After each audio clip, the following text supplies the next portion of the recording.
to see all of you. Hope everybody's well. Some of my friends have actually come down with the flu. I thought that was kind of early. Seeing them coming down with the flu this early in the season. It was quite surprising. Anyway, moving right along. How about our volunteers stand up and we can give you a good hand, huh? Everybody that's a volunteer stand up.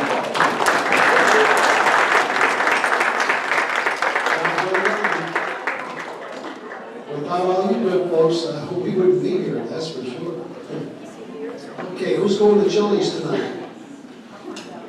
1, 2, 3, 4, we got 1, 2, 3, 4, 5, 6, 7, 8. So figure 10 or 12. 10, maybe 12. All right, so we've got that covered. Can we have Joe Fitzpatrick come up here for a moment? We want him to make an announcement about the F3C conference. Just in case nobody here knows about it.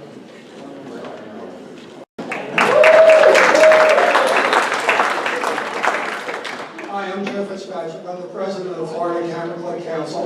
We're going to be having our third consecutive conference. The dates are March 8th, 9th, and 10th. I know the brochure says March 8th and 9th, which is proof that no matter how many times you proof something before it goes to the printer, you mess up. But of course, when it came back from the printer, as soon as I opened the box, I immediately saw what was wrong with it. Go figure. The conference this year is going to be fantastic. We have as you can see in the list there, we have a fabulous number of speakers. We have a wonderful trade show lined up, so you get to feel and look and play with different kinds of equipment, which is tough here in Southwest Florida because we have no local camera stores to speak of. Nearest ones would be Bradenton and maybe some of them in Miami. But we also have on Friday, there's a lot of workshops. They're great. We have one way out the Pine Island Sound for the fishing shacks. We have a number of other ones. You can see that all on the website. It's going to be a wonderful conference. And also, I'm going to be looking for volunteers. Every year we have volunteers to help us out. They get a substantial discount on the price of the admission. So anybody who's interested in being a volunteer, you can email me at president@f3c.org, and I'll be happy to contact you and talk to you about that. Any questions about the conference? Thank you, Marcel. Thanks, Joe. Okay, what about Larry Richardson? Don't you have some camera equipment for sale? Come on up, Larry. Come on up. Larry's got some camera equipment for sale, and he also has an announcement he'd like to make. Thank you, Marcel. Who went to Sutton Park Saturday, Sunday? Was it cool? It was awesome? Amazing? Wow. You should be up here. It was good. Were you the only one? Anybody else? Good. Chip and Sally? All right. So the next outing is again this month, but the tree lighting. We were going to do the old Florida Festival. Yeah, I don't think it's going to happen this year. Normally it's this month. But anyway, the tree lighting ceremony on at 1207 3rd Street South. If you want to come meet at 5:30 at the corner of 12th Avenue South and 3rd Street South, and we'll convene and go over the tree lighting and walk around. It's night photography. Be there at 5:30. The ceremony goes from 6 to 9 on the 19th. That's Monday, right? That's what I'm getting off the website. All right, so 6 to 9, meet at 5:30 at the corner of 12th Street and 3rd Street. 3rd Street, 12th Avenue. 5:30. And it goes from 6 to 9. Tripods are a must. Bring your cameras. There's nothing else.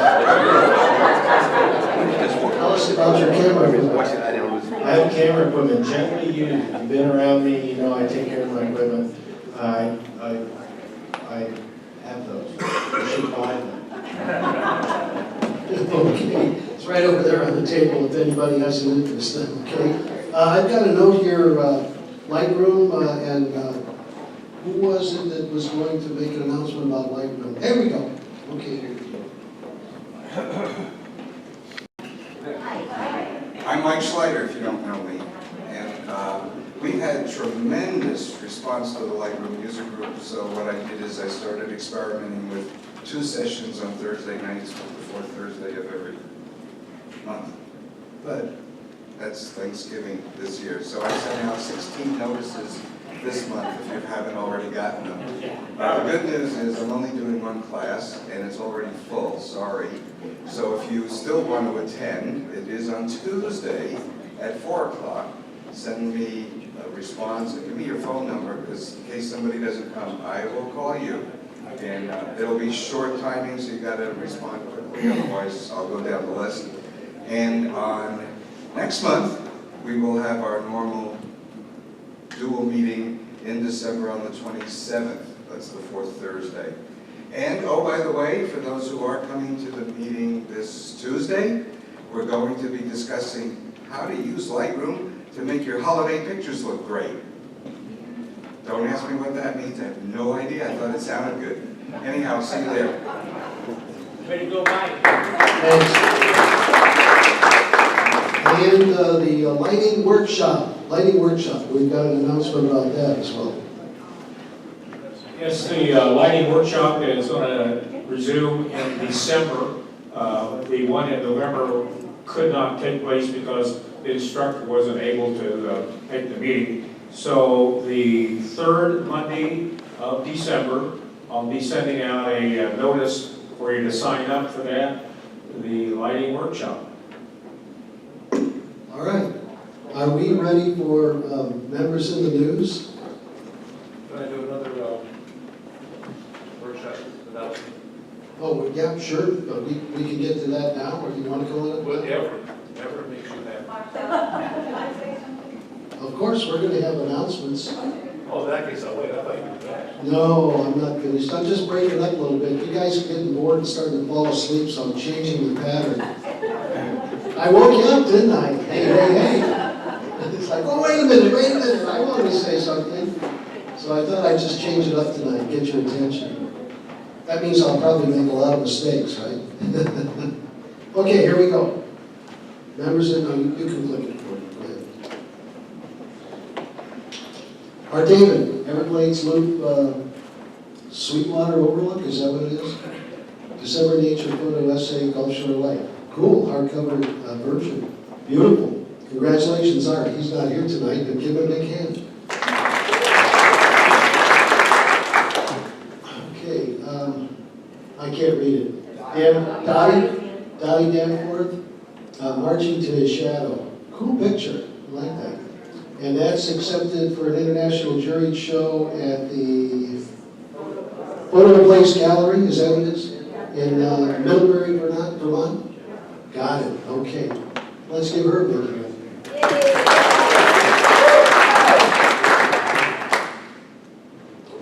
Nancy Springer, Sea-Stag Sunset, hanging at the Mount Levy Art Center for the Celebrating Light exhibit. That's a beauty. Congratulations, Nancy.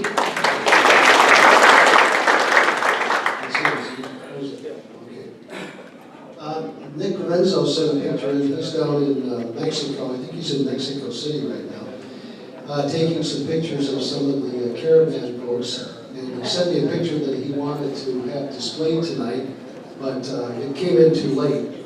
And it's a picture of a fella in Mexico City. I think it's probably one of the local police there. He's wearing a mask and he's got a sickle. So it was the strangest picture. It's not the police department, but he had this large sickle and he was wearing a mask. Kind of an odd photograph, but it didn't come in quick enough, early enough for us to get it on screen tonight for you guys. So anyway, I thought that was kind of different, you know. Pardon me? Is it in the slideshow tonight? Yeah. Oh, it's in the slideshow, so you'll get to see it. So I don't know, I don't really understand what that has to do with the caravan that's going through Mexico. Okay, that's a big signal. That it is. If you saw somebody carrying that signal, you'd stop. That's for sure.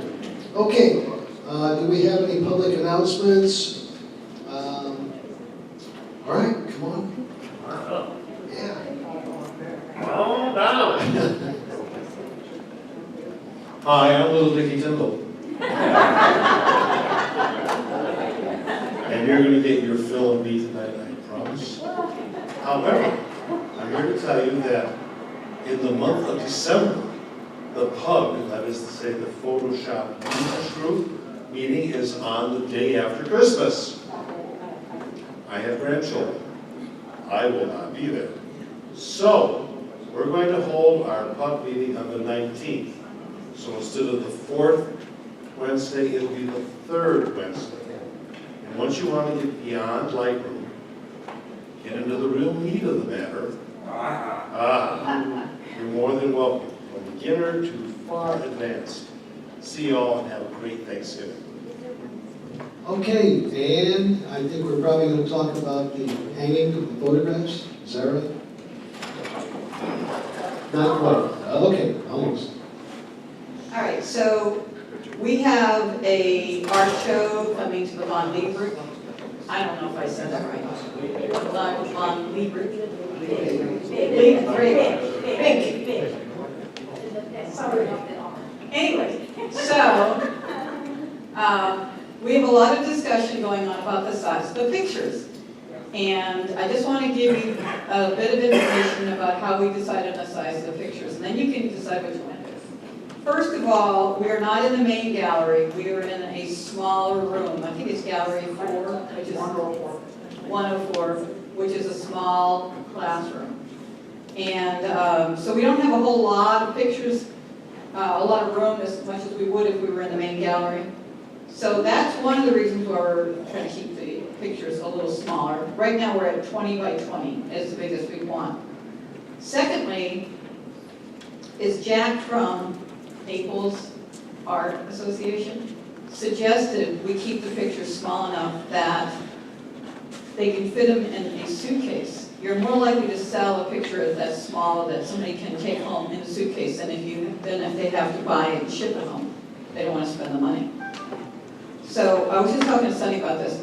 If you are someone who really, really wants to show your picture in this art show and it's bigger than 20 by 20, you just have to go with the understanding that it may not sell just because they don't want to put the money out to ship it, whatever it is they're going, okay?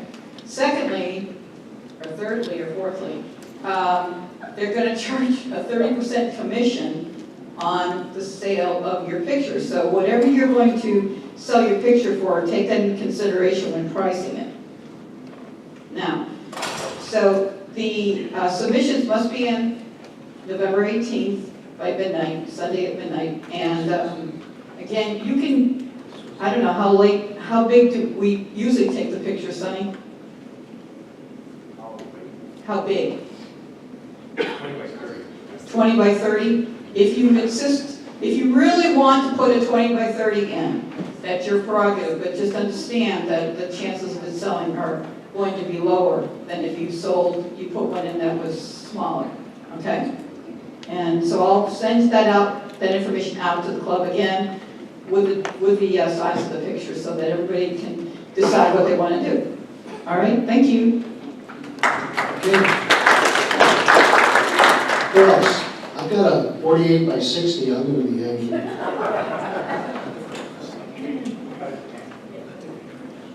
I'm Dave McFarland. I'm with the Naples Camera Club also, along the Fort Myers group over there, not ignoring you guys. I'd like to invite everybody to come to our first meeting of the year, which is this coming Tuesday. We meet twice a month, the second and fourth Tuesdays of the month. I've been in the club for a couple of years now. The thing I find that very interesting is that every meeting we have competition, and we have live judging and then critiquing of the photos. So it's really helped me improve my work. We have some of the noted photographers in DPI-SIG, Bob Kennedy, I see, Nancy Springer, Christine Cook, Ed Cohn, Kathy Schmid, probably forgetting a couple other people. Some of the really top-notch photographers belong to Naples. We have an educational component. Next meeting, I'm the speaker. I'm going to talk about HDR. It worked for me. I saw what Ed Cohn did, and I figured out how to do it. I I went from not winning ribbons to winning 3 this summer in DPI-SIG and FC3, so come on and listen to see what I did. And then Peggy Farron will be speaking on the 4th one. If you want to come up here, I've got a sign-up sheet. Give us your name and email address, and we'll make sure you get some information. Thank you. Where do you meet? We meet at the aviation building at the Naples Airport. It's right, if you take Radio Road off of Airport Bowling, Radio Road right into the aviation building, and we're up on the 2nd floor. 7 o'clock, Tuesday, November 13th is the first meeting. I think you have a question? Another question? Another announcement? Okay, I'll get right to it. I've got an announcement that I'd like to make from November 10th through the 24th. The Naples Art Association has an exhibition featuring faculty work. Richard Tindall has a series on Scotland in the show, and Christine Cook has a series of wild horses, so be sure to stop by. Okay. I just looking at the schedule for our outings, and I realized December, before we meet again, our next meeting is December 13th. I believe that's right. But on December 8th, if you did not attend the night shoot that we did at the Naples Pier, we're going to do it again December 8th. And so on the 8th, we're going to, let's see, let me tell you the details. Meet at the pier at 5 o'clock on the north side of the pier. Sunset's at 6:58, and there's just going to be a sliver of a moon that's going to set at 6:58. Hey, Yeah. so we'll get a sliver of moon in there if you want it. But 5:58. I've made a mistake. I should see that. So anyway, December 8th, meet at the pier at 5 o'clock. And we had a blast last time, and we're going to bring flashlights. I actually have a couple of walkie-talkies this time that'll help, and colored bags. A lot of people running around and stuff like that. Okay. And they're going to send out emails. Who else? Joe? Okay. Hi, I'm Joe Fitzpatrick with Understand Photography. I know I look a lot like that F3C guy, don't I? As you know, if you've been here the last couple of months, I mentioned that our Everglades workshops, both of our 4-day workshops, have been sold out. We had a last-minute cancellation due to a health problem, so I have one opening on the workshop. So if you're interested in attending our February 4 days Everglades workshop, see me at the break.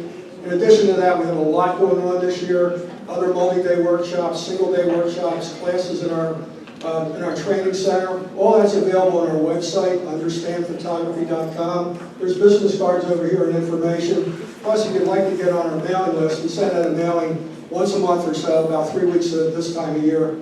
And you can get on there and you'll get all the information on coming up stuff. And there's a nice blog on there with information as well. Thank you. Joe reminded me when he talked about a last-minute cancellation. When I first met Joe, I really didn't know him. I went to Chili's that evening after the meeting, and I hadn't been to Chili's. See, I don't have my back to the camera. Don't put your back to the camera. So anyway, I went to Chili's. I was probably a member for about a year or so, but I really didn't know Joe. And he was sitting next to me, and he said, I've had a last-minute cancellation. It wasn't really a tour, but I think there were 4 people going to Cuba, and one person dropped out for business reasons. So he was sitting there, and I just got introduced to him, and he said, would you like to go to Cuba? And I said, okay. And he said, well, we're leaving in 10 days. I said, okay.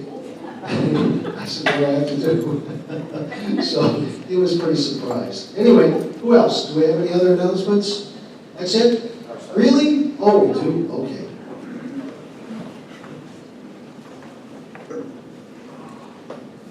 This is a possibility for some that might want to do this. December 13th and 14th, we have the Gemini Meteor Shower. Now, unlike this last one that occurred where we had to fight a full moon, this night there won't be any moon to contest with the possibility of getting some shots. Last time that I went out with Dr. Phil Wheat, and we did get a few meteors captured. We went out to Kirby Storter Roadside Park, which is one of the darkest spots in South Florida, in fact, all of Florida. And it was unbelievable, the number of stars. Now, the Gemini shower is supposed to be much, much better than the one we just had. I'm going to do this again. If there is any interest in getting a small group together, where we might be able to go out in, say, the late evening, maybe after 10 o'clock. Peak time is supposed to be 2 a.m., but if we would go out maybe 10 o'clock and see if we can capture some meteors, let me know. I'd be willing to form a group. Larry? Get up with me and I'll send that. That sounds good. I'm sorry? December 13th to 14th. So that's when it's supposed to be the peak time for probably one of the best meteor showers of the entire year. There are 2 meteor showers that are very good. The Perseids, which occur in the summer, and of course we have the Geminids that occur in December. For us, that's actually better because we're apt to get the clearer skies. So if there's any question about it, let me know. Okay, thanks. Oh, by the way, I forgot to mention, I had to bunk with Joe in Cuba, and he does not snore, so it was good. And he's a quick shaver in the morning, so it doesn't waste much time. Anyway, do we have any reports of the committees? Anybody? Mueller? Anybody? Mueller? No reports? No? You haven't seen the movie? You don't remember? Now she remembers. From 45 years ago? Okay. Okay, no reports from the committees? No? All right. Then we are going to announce the inimitable Richard Tyndall. Let's give him a big hand. Yay! I'll be Richard now. No, I'm Big Richard. I see some ID.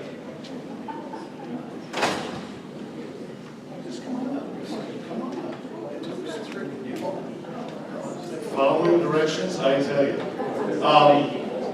We're going to talk about awards, and we're going to talk about competition. And the big question, of course, is why bother? Why go through this pain and this suffering? And then the question becomes, actually, more importantly, is why do you bother to take pictures at all? Right?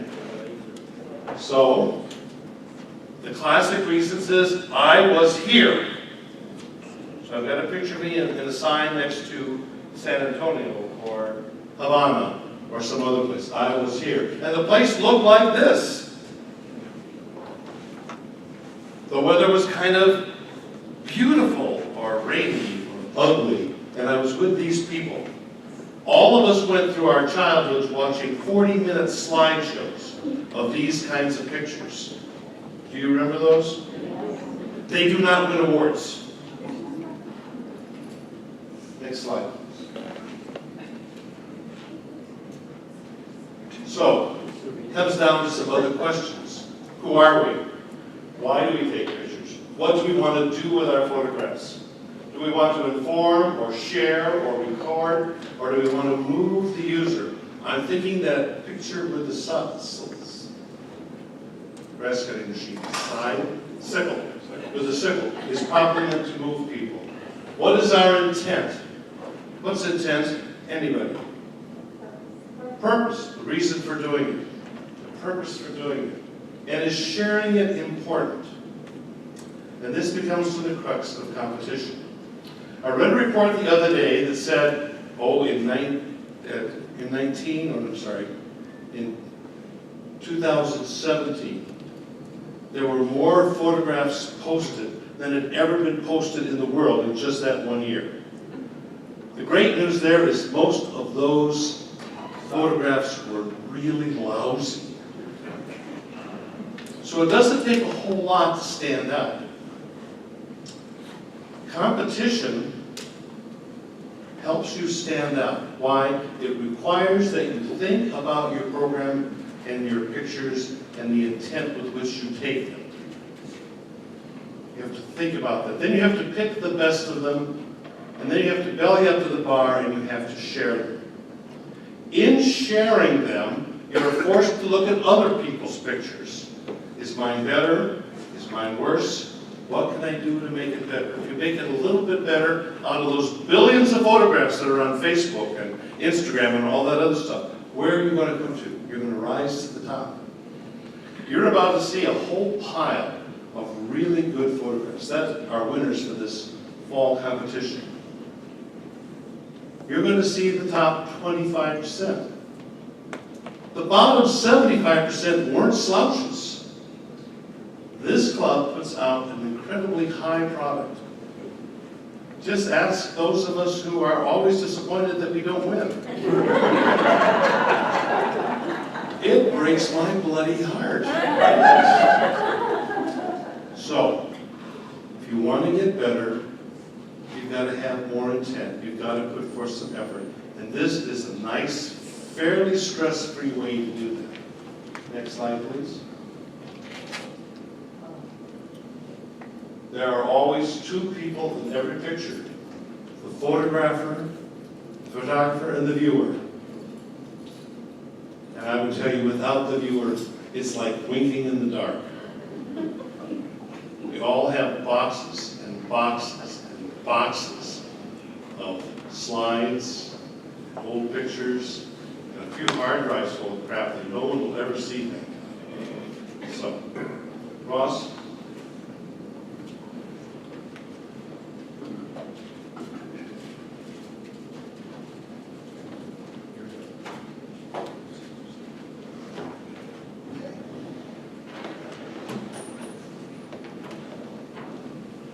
There they are.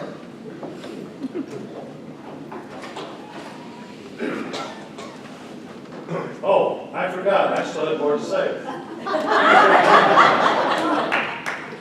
I'm being upstaged. I told you you're going to get your belly full of me tonight. When you go to our competition website, at the end of every competition, usually by the 1st of the month,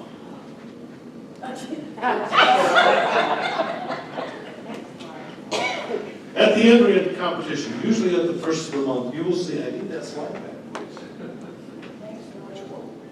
Next slide. There we go. You will see at the top a place that says Fall Competition, Best Two Category Winners, View All Winners. If you click here on our competition site, next slide please,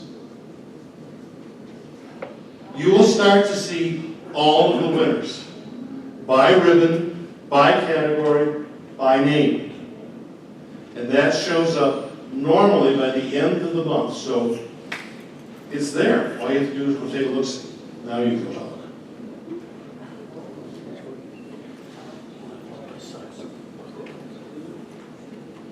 Okay, we'll go through the winners. The first thing I'd like to do, though, is thank 3 people without whom we couldn't have done this. Helen Champion, Priscilla McGuire, and Richard Tyndall for their service as judges. Let's give them a round of applause. If you're ever interested in judging, just ask. The winners in traditional color, this is for blue ribbon. Thank You by Christine Cook. This was judged the best overall image in the color division.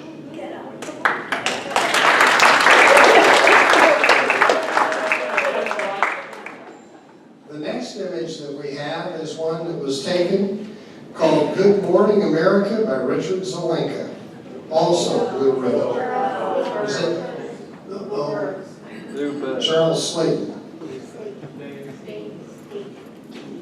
Well, my list. Charles here. Is Charles here? Congratulations, blue ribbon. Yeah, they're not going to go. Good Morning America. A beautiful image by Richard Zelenka. Ed Cohen, for Here Comes Breakfast.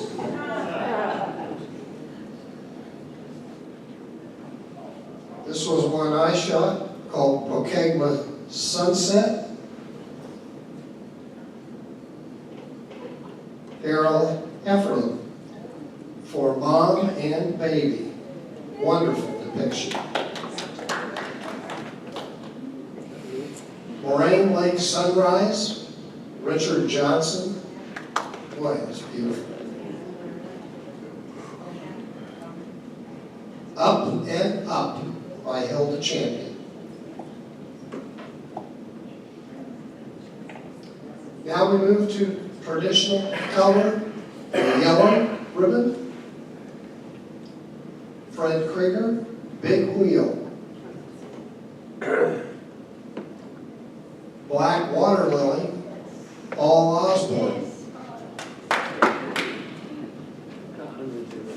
End of Day Rays, Jennifer Brinkman. What beautiful rays. Be nice to get that coming up on the 8th. Feed Me, Karen Munn. That looks awfully familiar, Karen. Love You Too, Jim Robillard. Majestic Mountains by Cano Rennick. Property Dispute, Sue Christensen. Refresher by Paul Osborne. Rocks, Trees, and Water Reflections by Bob Kennedy. Sunset Paddler, yours truly.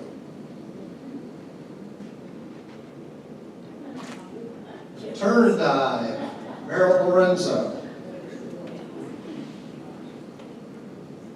Now we move to the creative category. The blue ribbon, first in the division, goes to Hilda Champion, Subterranean Blues. Let's give her a hand.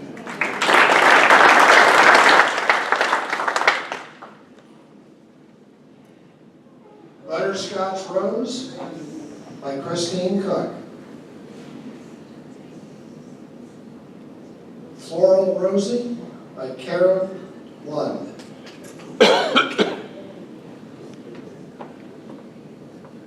Raindrops Delight, Paul Osborne. The Beast Within, Jennifer Brinkman. Now we have Creative Yellow, Minnesota Glow, Dave McFarland.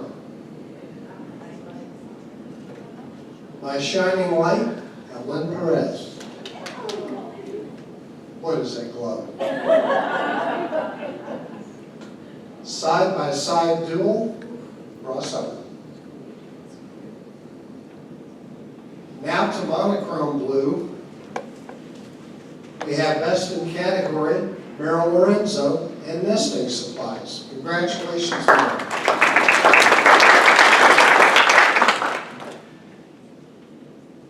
Istanbul at Night, Ron Dunnington. See, travel photography can work. Man Weaving Silk Using Only Daylight, Myanmar. Stephen Slutzker. Slutzker. Morning Sun on El Capitan, Bob Kennedy.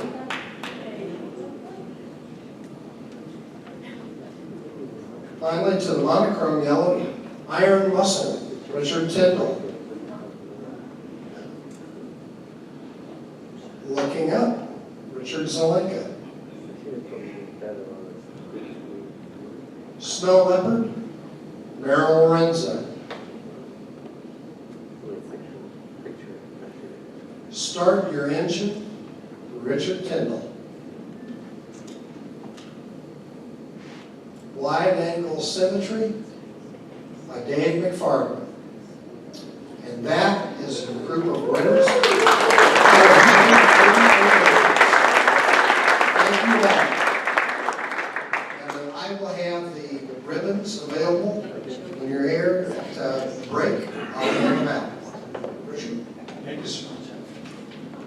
pretty impressive stuff, huh? Yeah, you should have seen the ones that didn't make it. It's just hard. So let's talk about that just for a few minutes. Can I have the next slide, please?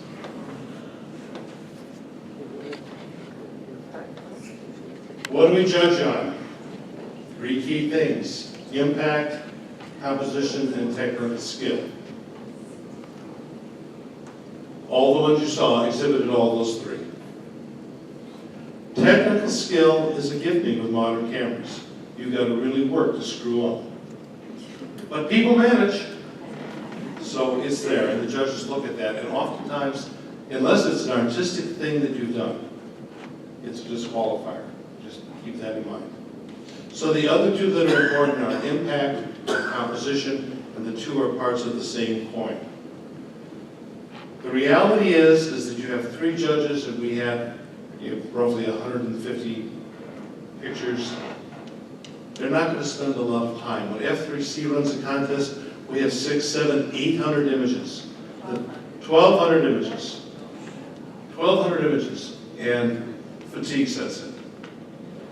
So here is the true underlying character. If it doesn't grab someone's attention, it's probably not going to get the look it deserves.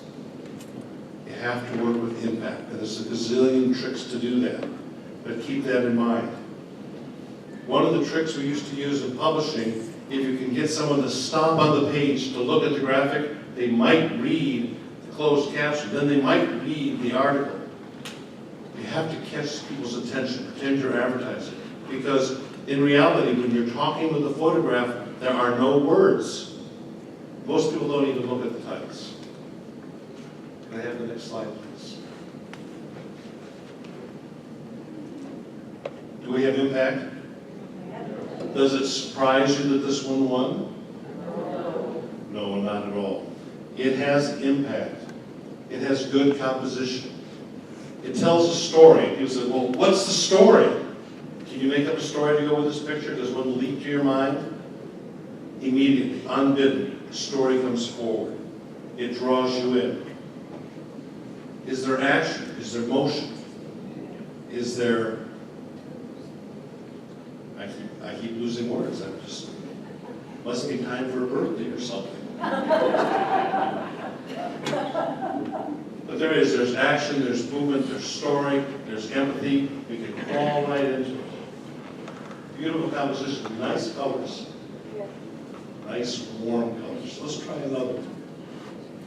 Slide, please. All right, does it draw you in? Why? Because Bob did it. How does it draw you in? The light draws you in.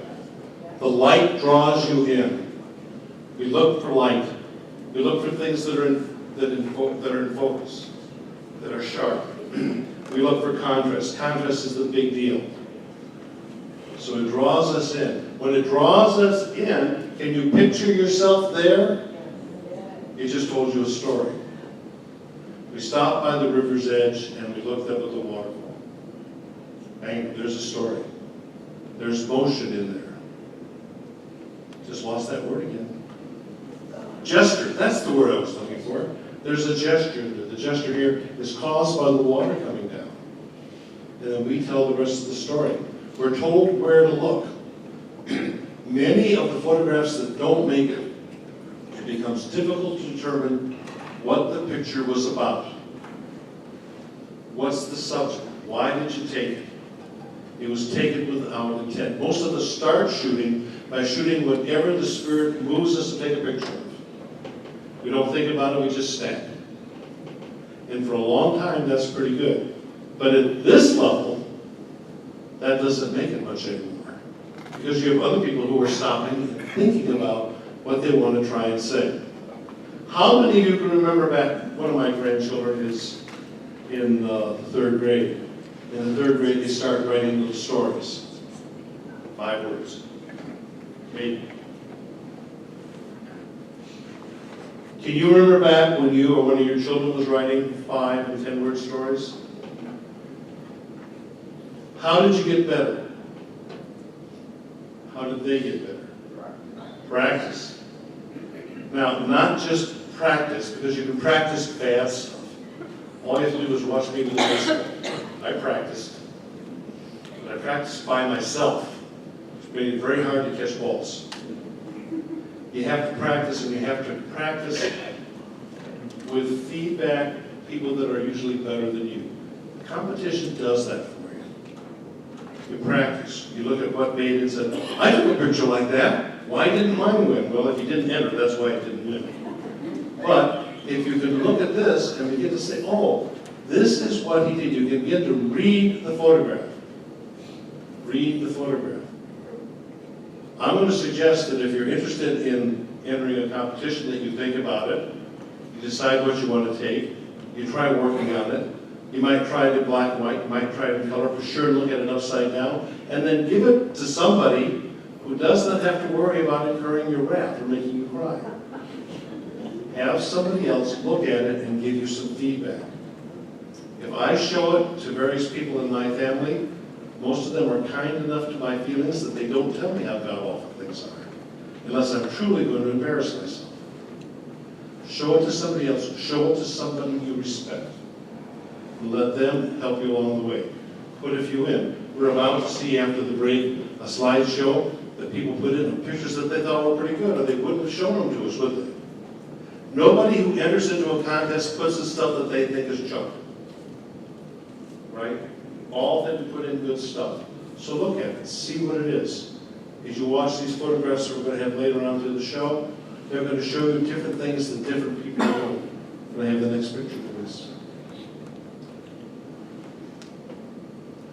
Why does this picture work? Is there a leading line? Yeah, there is. Do you know what the subject is? Yeah. Does it get your attention? Yeah. Does it rouse your curiosity? Yes. Nice photograph. Technically really well done. Nice job. Unfortunately, you have to be up in the air to take pictures like that. Scary stuff. My wings don't work that well. I mean, about 400 pounds to lose.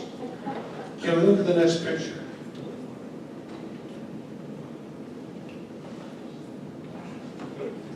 This picture did not win. I know. I wept.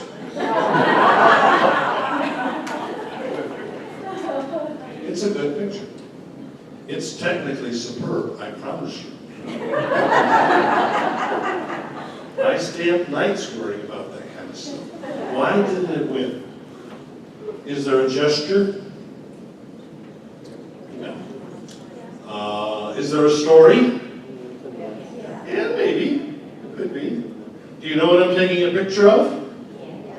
And did I take a picture of a bunch of crap that I didn't need to have in there? Yeah. I did. So what happened here? I fell in love with my backstory. I remember standing on that bridge, leaning out to try and catch that engine. I remember the cold wind blowing up my pant legs. And the soot burning holes in various things. Forgot about that with real trains, you know? They burn things down. So I got caught up in the story. The very easiest thing I could have done, would you get this? What? Is that? I could have cropped it. I could have cropped it. I could have made the engine and the smoke more of the story. That might have worked. Probably the best thing I could have done was to tie someone to that bridge. And you would have had interest. I could have done it better. I could have tied someone to that bridge in a red jacket. Maybe with a baby carriage. I would have emoted a lot of interest. But it didn't. So you got to look at it carefully. Get out of the way of your own backstory. Look at what you think might interest somebody else.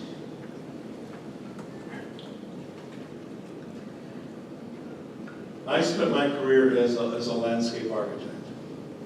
I designed beautiful things for people. And if they thought it was beautiful, they hired me, and I got to get better. And if they didn't, I would have been skinny like the rest of them. So I learned how to do that. I learned how to please people. When you're doing this stuff for competition, you need to think about the competition you're in. If you're competing in an area where mostly folks like us, then you probably don't want to see babies on bayonets. You probably don't want that kind of stuff. If you're competing in something that's full of social justice and getting out on the front lines and manning the ramparts, it's a different kind of photograph. You need to think about your audience, and when you're in a competition, your audience is the judge. If you figure out who the judges are or what they might be like, you get a better stance.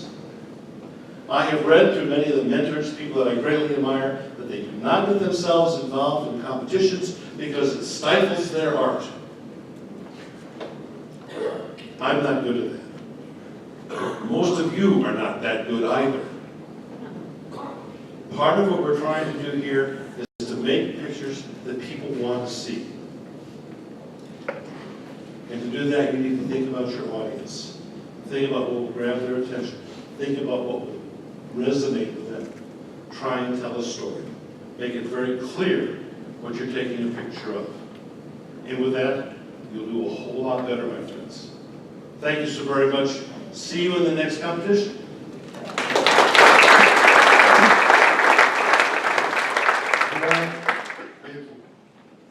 Great presentation.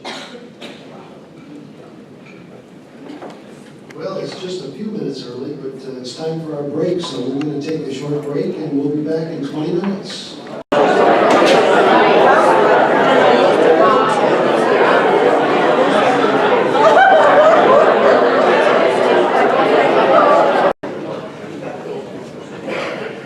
Okay, welcome back. And we got a break at 10 till. We were a little early tonight. So 10 after, well, it's actually about 12. We get started again. We have some beautiful, wonderful, great information now coming from Christine Cook. She's going to do a presentation on the lens making lens for macro. So welcome, Christine Cook.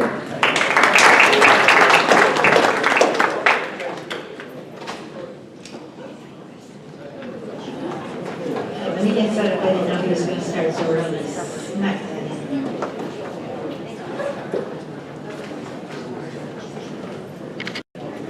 Okay, just 15 minutes, so I got to be quick and all that kind of stuff because he gets the hook out. But we do have a little bit of extra time, so maybe I can kind of cheat. Lens Baby.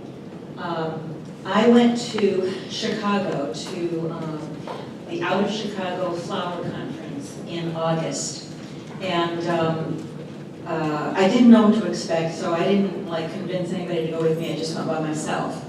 There were 10 instructors and 100 participants, actually a little bit less. And all of us got to spend time with every instructor in a fairly small group, about 10. I mean, if you do the math, And it was wonderful. Mike Motes is a familiar name to you. He was there. Charles Needle. I don't know if you know any of these other people. Ann Belmont, who does Lens Babies, was there. And I swore I was not going to get involved with these lens babies. I didn't need another lens. I didn't need another learning curve. I'm getting too old for this. And I took it as a last-minute thing. And I fell in love with the lens baby, I have to admit. And maybe you'll see why. This is just a real quick and dirty intro. My experience so far, because I'm not an expert yet at all on this lens baby. So lens babies are mostly for macro, but you'll see in a couple of instances they can be used for other than macro, which is very, very fun. They are very narrow depth of field lenses. That's the whole point of them, to get very, very close to the subject and have this beautiful fade out into a blurry background. So it's a line of camera lenses. There are several, and these lenses can combine a simple lens with bellows or ball and socket for special effect. I'm not going to even explain that. I'm just going to tell you that these are not normal lenses. They are strange. They result in beautiful glows. They result in very interesting blur effects. And these are the founders here in Portland, Oregon. And there are some pretty big name people who have made them famous. Kathleen Clemens is one, and Anne Belmont is another, and I'm sure that there are others. But these are two women that I know of who have done some amazing work with them and teach how to use them. I have one of them. I have the Velvet 56, it's called. They all have crazy names. And velvet because it really does result in a velvety appearance. And 56 is the millimeters. There are some very important things that you have to think about when you're using them.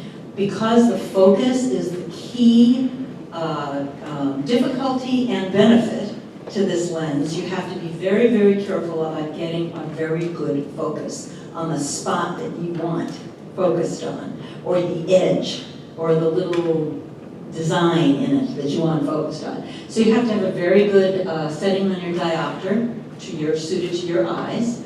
You simply attach the lens to your camera, and they have versions for Nikon and Canon. I don't even know if they have for other cameras. They have Sony now. It's moving so fast. They've been around for, I don't know, over 10 years, but now they're kind of catching on. Then, of course, the key is to set the aperture, and the aperture starts on mine at f1. Unbelievable. You have to do manual focus, and you have to take the IS off, the stabilizer off, and the lens does not speak to your camera, really. So you don't get any metadata. So you have to make notes about what setting you're using if you want to remember. And I learned how to shoot freehand with it, which is difficult, but you can have a pretty fast shutter speed. Doesn't really affect the results. But the freehand was because they wanted to encourage me to really take a look at the flower. And I started with flowers. Doesn't have to be flowers, but to look at the flowers and find something about it that's unique, and something that speaks to you, something that reminds you of something, but you're really getting intimate. You're really getting into a very tiny world when you use these lenses. So you want to look all around the flower at what angle you might want, at what focus point you might want, whether you want the curly edges or the little center, or maybe a little swoop, in the form of it. So line, form, angle is all really important. You of course want to look at the background. Most of the time the flower's the background, because you're in so tight, you're in so close, that the flower provides the background. But that's not necessary. So you want to look at the background if you're not that close in, to make sure that it has the colors that you want. You're going to get a bokeh effect really easily with the lens baby. And then if you do use a tripod, and with some of the lenses you almost have to, you can use live view to focus. Live view is do people know how to do that? I just learned it. It's you put your camera on live view, and then you pull the flower up very, very, very close, so you're seeing just the area that you wanted to focus on. You adjust your focus and snap, and you get a much better focus than if you did it just with your eye. Otherwise, what what you can do, if you can hold the camera still enough, is you can take you shoot a shot where you think it's focused, and then you move back a little bit, you shoot that shot, and you move forward a little bit of that focus point, so that you get 3 tries at getting the focus. You have to get something in focus, right? That's the point. Something, even if it's just a spot or a line, and you're gonna, I see your faces like scrunched up a little bit. When you see the images, you're gonna understand better what I'm talking about here. Can these lights go off? To me, they're not helping, especially especially with this, you really have to look closely. So, in my first shots, one of the things that I love in photography is spirals. And I've done well with spirals in contests and such. And I never really thought of a rose as a spiral. I mean, maybe you did, but I really didn't. And when I looked closely at it, I found this incredible spiral. But it only showed up when I went in really, really closely. And when the main thing that I got in focus were the lines of the petals. And it wasn't cluttered by all the other parts of the flower and the texture of the flower. It was mostly the lines of the petals.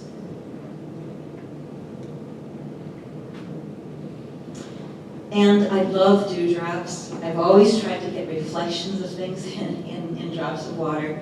Very difficult to do, as I'm sure you know. I was so excited by focusing on this little dewdrop, and it doesn't look like a dewdrop, does it, anymore? It doesn't look like one. I call this pearl, right? That's what it looks like. It's just a drop of water. It's a drop of water that's picking up the texture of the rose and magnifying it. I mean, to me, it's just magic. And this one I did some work with. Of course, you can, some of these pictures I did hardly anything in post-processing. And some of them, of course, I played with because I cannot resist playing with them. But you can see how little I got into focus there. And this was at f1. And then I cropped it and I actually put more gauze on it for texture because I loved the gauzy look. And the gauzy look also made the soft part softer so that the sharp part would show up even more. So, and this is one that I won a blue ribbon with tonight. And this really shows the velvet of this lens, which is called the Velvet 56. It's very velvety. I did hardly anything in post-processing here. This velvet effect and glow is from the lens. It's from the lens. And so this is a little bit different, right? This is a little bit more depth of field. And I wanted to show that little kind of interior pathway that was formed by the coming together of some petals in this unfolding rose. There's so much of a story in a rose. It's wonderful. And here's a bud. Now this bud is very tiny. It's very tiny, very, very tiny. And it looks massive, doesn't it? I mean, it looks like it's taking its place in the world. This one I had a deeper depth of field, but I had to make sure that the background was far enough away. I mean, typically, if you use a regular lens, you will have to make sure that the background is far enough away to get your bokeh. I didn't have to do that with this lens. This bud was in a bunch in the middle of a bush. And as long as I focused just on this gorgeous petal with the dew on it, everything else progressively blurred out, because that's what the lens does. And the little drop of water on the side happened to be in the same plane, so it came out also with a nice reflection. So you just have to think about, and I think that's good to think about anyway when you're doing depth of field, just think about the plane of focus that you have, because everything in that plane, wherever it is what's going to be in focus, and it's particularly important in these. And here's some variations. I have to move faster, right, Marcel? How many times? So I wanted to get the little white, I forget what those little white. Exactly. Lens baby's breath. Of course. And of course, the ones that were in the plane of focus came out sharp, and the rest just faded out to the background, like a Victorian scene to me. So I started experimenting, and this one was inside with a rose that had a kind of a little leaf kind of hugging it and hiding it. And I wanted to get that effect of kind of the rose emerging from behind its leaf. But I also wanted to sandwich it and I actually used a gold reflector as the background. And I couldn't believe the texture that emerged. I mean, I work for hours trying to get that texture when I make textures, and this came out just beautifully on that gold. So that was really fun to see. And you don't have to do just flowers. My lens baby did this, and I think it's one of the best butterflies I've caught. It's just beautiful. It's remarkably sharp, and the flower is soft, and only the pieces of the flower that are in the plane of focus are sharp. But look at how beautiful that background is. Right? So these are the different types of lens babies you could run into. There's tilt. You see here. These can tilt and adjust the tilt. Much harder to use, and I know some of my friends and colleagues here have ended up with that and are trying to figure out how to use it and doing a great job. There's a twisting lens, and then there are the non-twisting lenses like mine, and then they have a circular fisheye as well. So there's lots of different kinds of lenses. This is from Kathleen Clemens, who's been doing this for a very long time, and she has some other subjects that I wanted to expose you to, so that you would see that you can do wonderful, wonderful, magical things with this lens.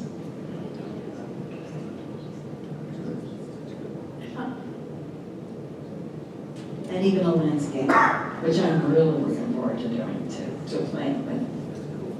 The other subject area that I'm really looking forward to playing in is portraits.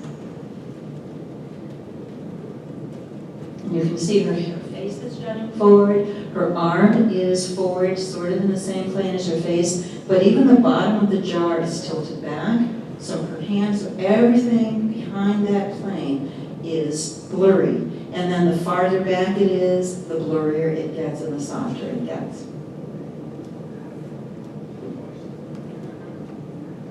This one is a twist lens with a beautiful circular bokeh in the background. And this is another one that's in monochrome and has the bokeh that's not as even because it's nature, it's trees and such. So what do you think? Fun? In the women's workshop, we're getting a group together of a small group of women who have, and men, if there are any men who are interested as well. Right now it's just women who have lenses and are experimenting with them. And so hopefully we'll learn more about it from each other and present more at some future time. Good question. It's generally they're about $300 or $400 now. Might be a little bit more, might be a little bit less. Oh, I wanted to show you. Would you put the light on again?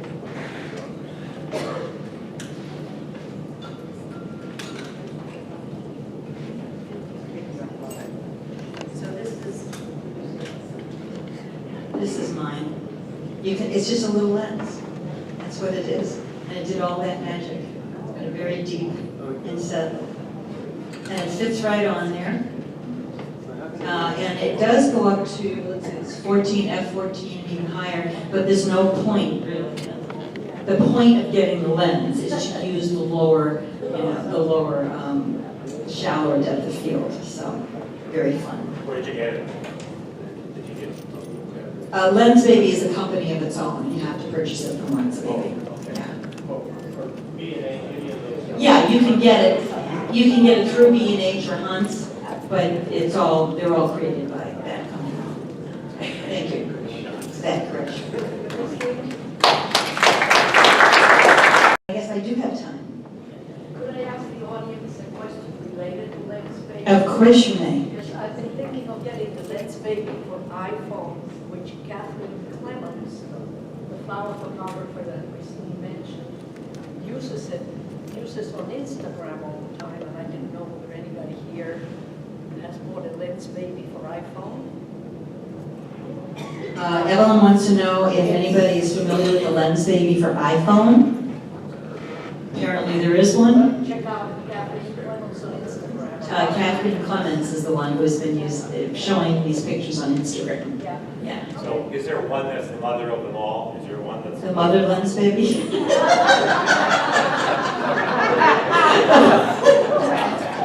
I don't think so, no. Because they've developed over the years. So I think the first ones that came out were very complicated. They were tilting lenses and they had almost too many options. And so the more recent ones are actually the simpler ones. And those are the ones I would recommend starting with. Like yours? Yeah. I think you get enough from that. I'm not sure I'm not going to need to go further, but maybe I will. Okay? Any other? Yes? On the photograph that's up on the one you just turned off. Why did you just turn it on? I didn't turn it off. That bottom picture of the lady. Oh, the lady? Yeah, what about that one?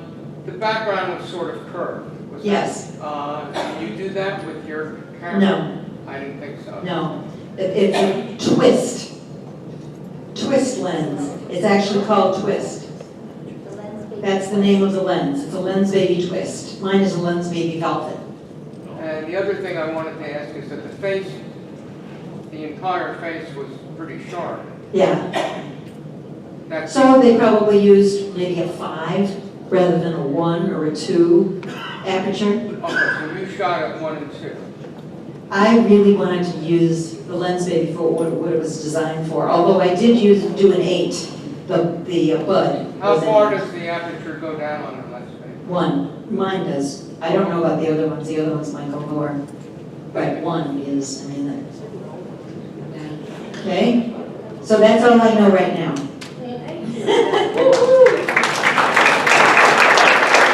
That was super interesting. I think I might want to buy one of those pieces. All right, we're going to move on into our theme slideshow. And this month, the photo theme is Go Live. Go Live. So Jeff's going to get us set up here in just a moment. By the way, next month is the Magic of December. That's the theme for the month of December, the Magic of December. And our meeting next month is on December 13th, so you want to put that on your calendar.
doesn't know what I'm talking about, who's never left home, who's never struck out to find a dream and a life of their own, a place in the clouds, a foundation of stone.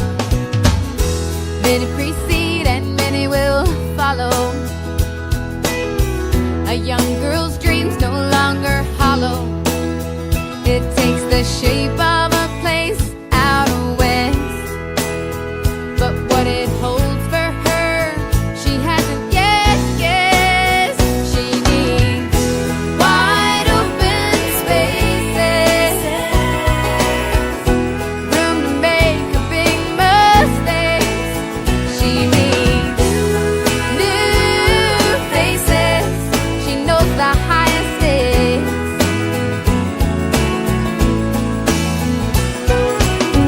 She traveled this road as a child, wide-eyed and grinning, she never tired. But now she won't be coming back with the rest. If these are life's lessons, she'll take this test. She needs wide open spaces, room to make a big mistake. She needs new faces. She knows the highest stakes. She knows the highest stakes.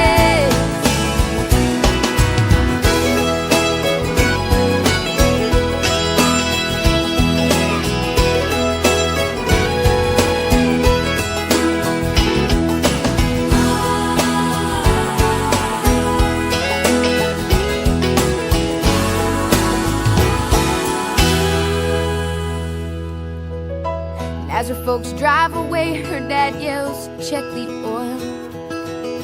Mom stares out the window and says, "I'm leaving my girl." She said it didn't seem like that long ago, when she stood there and let her own folks know she needed wide open spaces, room to make a big mistake. She needs new faces. She knows the highest stakes. She knows the highest stakes. She knows the highest stakes.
Sonny is going to auction on his house. The final ticket tonight will be for Sonny's house.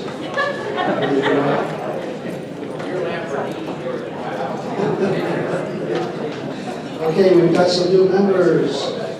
Arthur Stein, Laura Hansen, Dennis Schripper, Peter Viscinanzo, Lori Kuskas, Len Hook, D. Hook, Dwight Bill, Debbie Sostaki, and Chris Todd. Give them a big hand.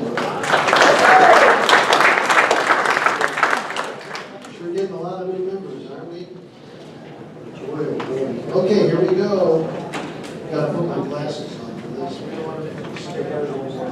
Big prizes tonight, big prizes. 10, we got 11 prizes tonight. Okay, 8801-095. 8801-095. Who's got that? Who's got that? Hey! She was distracting me. Okay, this is exciting. We don't get to see it here, we trust her. 8801-093. 1093. 8801-093. Come on, somebody's got it. Who's got that number? Ah, there we go. We got a winner. Go ahead up there. Grab the prize. Prize of your choice. Okay, next one. And the next one. 8801-009. 8801-009.